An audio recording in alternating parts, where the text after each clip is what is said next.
Shalom from Jerusalem. My name is Shani Ferguson, and I will be reading this month's Maozui스라엘 report. It's not an easy one if you know what's going on.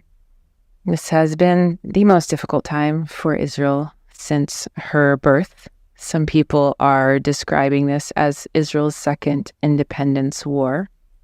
So I'm going to be reading this unusual Maozui스라엘 report, unusual in the fact that it has a lot of photos. I encourage you to look them up online at maozui스라엘.org. The article is called Black Sabbath, which is what everyone in Israel calls the 7th of October, 2023, 샤밭'을.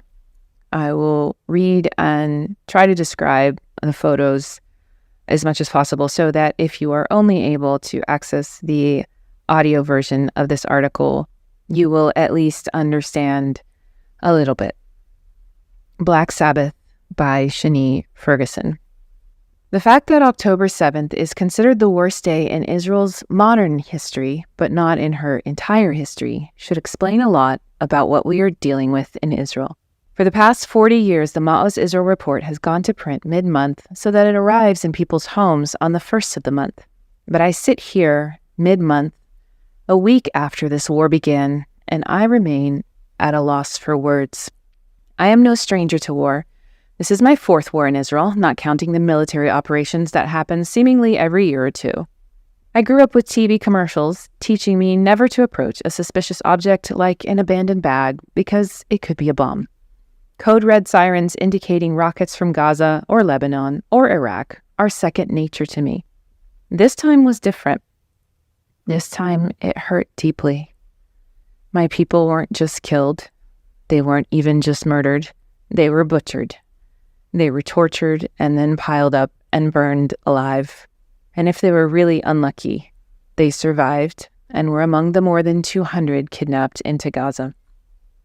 I haven't spoken to a single Israeli, Jew or Arab, who doesn't know someone with a horror story from this war, and it's only just begun. I thought long and hard about how to pass on this experience with words without passing on the trauma my entire country is going through. And I don't know how. So we have agonizingly sifted through countless photos, sparing you the worst and wishing we could show you more.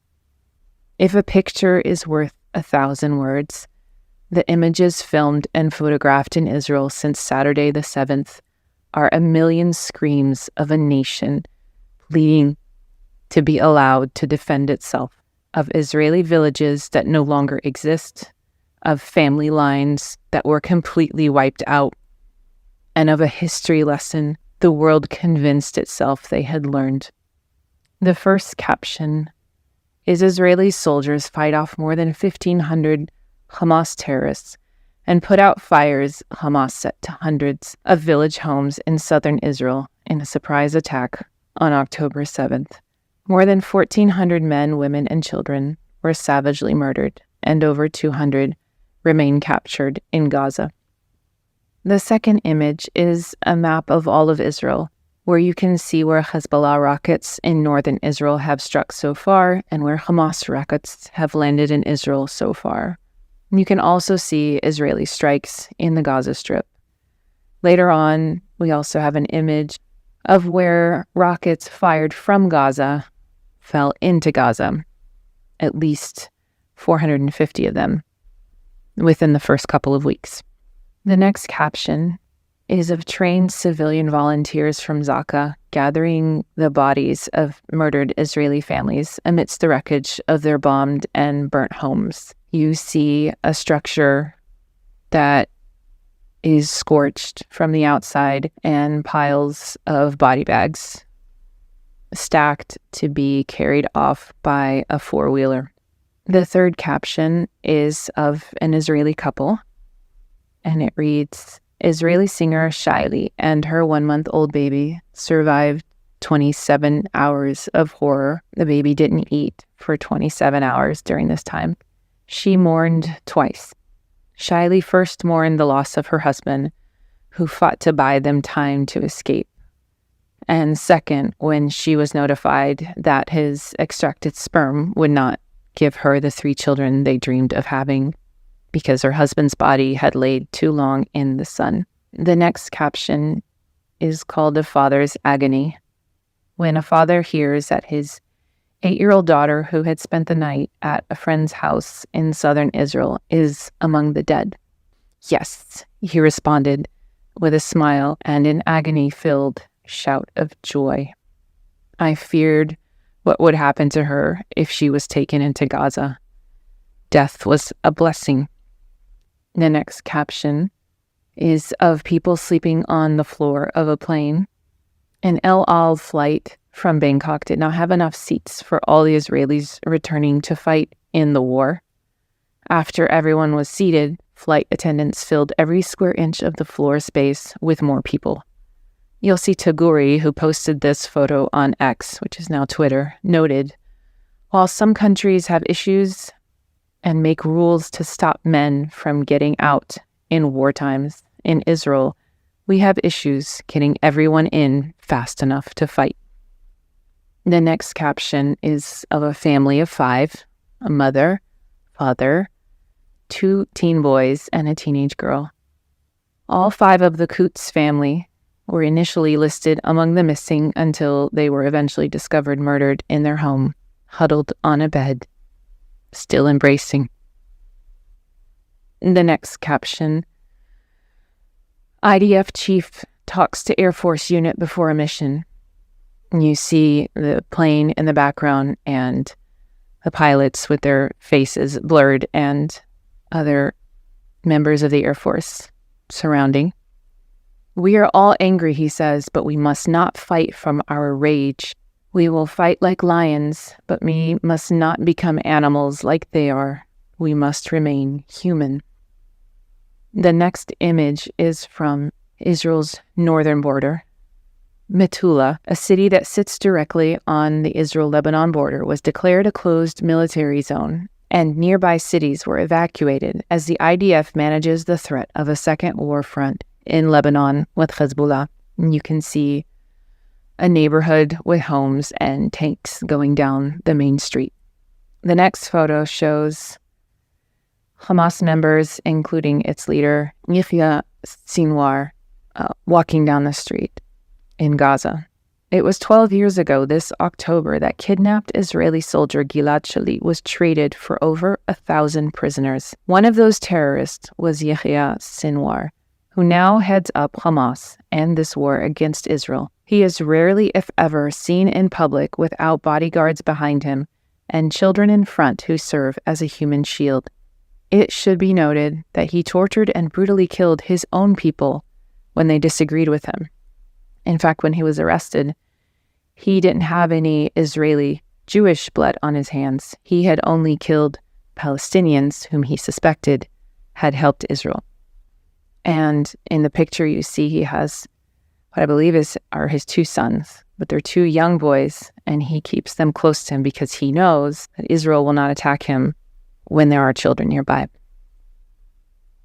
Border closing. The next photo shows the border of Gaza with Egypt. Egypt places concrete slabs to indefinitely close the crossing from Gaza. It has since been open to allow humanitarian trucks in and those with foreign passports out. World leaders have offered to pay Egypt to take in Gazans. They have refused, citing the destructive nature of Gazan culture. The next photo is a map, and I'll read the caption of the next photo and then explain the actual photo. 500 Palestinians were said to have been killed when a rocket hit a Gaza hospital. Hamas and international media blamed Israel before any investigation took place. Riots against Israel took off around the world, and the next day Hamas, quote-unquote, retaliated by bombing an Israeli hospital, taking out the hallway next to the birthing ward. It took only hours to find footage and recorded conversation between Hamas militants to prove the explosions was caused by a failed rocket from the Islamic Jihad. The strangest twist in the story was that in the end, photos showed the rocket had dropped in the parking lot and not hit the hospital at all. And we never heard anything else about the 500 dead Palestinians. In response, the Israeli ambassador to India tweeted, This ability of the Palestinians to invade 30 Jewish communities, slaughter 1,400 Israelis, kidnap more than 200, shoot 7,000 rockets at Israeli civilians, and still play the victim is amazing. And the photo is of the IDF spokesman showing a map of over 450 rockets that were fired from within Gaza, landing in Gaza as part of Israel's war with the international media to prove that not only did it not commit this atrocity, but it never even happened. The next photo is of an apartment building with 4 flags hanging. Israeli parents display the 4 flags of the military units their 4 children are serving in during the war. The next photo is of a kindergarten party. Just a few months ago, this picture was taken in Kibbutz Nir Oz at a kindergarten celebration. Every person in this photo was either injured, murdered, or kidnapped, and that kindergarten no longer exists. This is a personal story of one of the people involved in recouping and processing the bodies. It is hard to listen to, and I encourage not to have children in the room. We didn't post anything graphic, but it's still heavy to hear the personal story of someone who was in the front lines of cleaning up the mess that Hamas made. We wrestled long and hard with how much to share about the events of Saturday, October 7th. Not too much to give you nightmares, and not too little, because you must realize the severity of what happened. The world will push back, but we have no choice.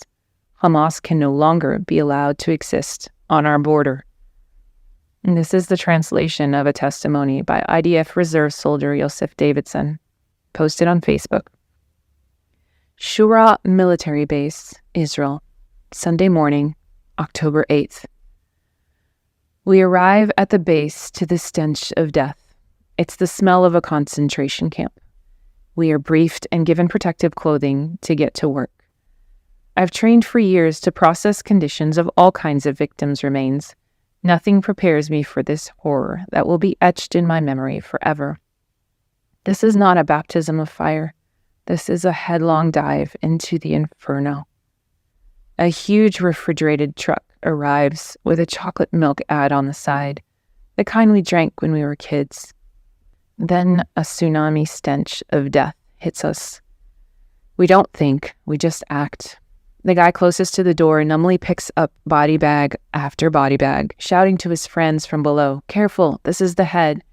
Here are the legs." Body after body. It's never ending. 40 bodies in the first truck, and then truck after truck. One truck I will never forget. The truck from Kibbutz Nir Oz. A long truck full of people whose bodies were gathered by our people while terrorists were still out there, while rockets were still being fired overhead.